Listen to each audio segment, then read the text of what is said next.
Кооперантите на Бимилк добија елитни грла на јуници за производство на млеко. Во набавката на овие јуници на Битолската млекарница и помогна владината програма за рурален развој која покрива половина од трошокот.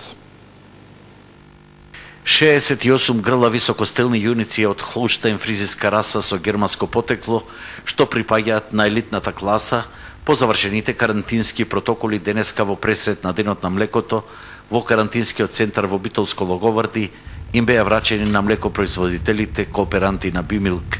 Најголемиот преработувач во македонскиот млечен бизнис, Битолската млекарница, својата стратегија за цврсти односи со фармерите и обезбедување високо квалитетна суровинска основа ја негува од 2010 година.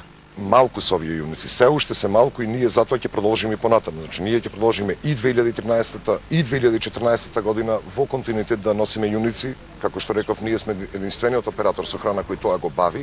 Ова елитна раса после третата лактација достигнува фантастична млекопродукција од 10 до 15.000 литри годишно, а ваквите проекции имаат силна поддршка во аграрните политики на владата. Ова значи јакнење на генетскиот потенцијал, ова значи јакнење на количината производството на млеко и ова значи подобар квалитет за нашето млеко. Во владината програма за рурален развој годинава за прв пат се сместени 35 милиони евра за кофинансирање со 50% во набавка на високостелни јуници со елитен генетски потенцијал, како значаен сегмент на стратегијата за развој на млекопроизводството до 2020 година. Минатата година, преку директна финансиска поддршка до 50% од владата, фармерите набавија 600 висококвалитетни грла на добиток.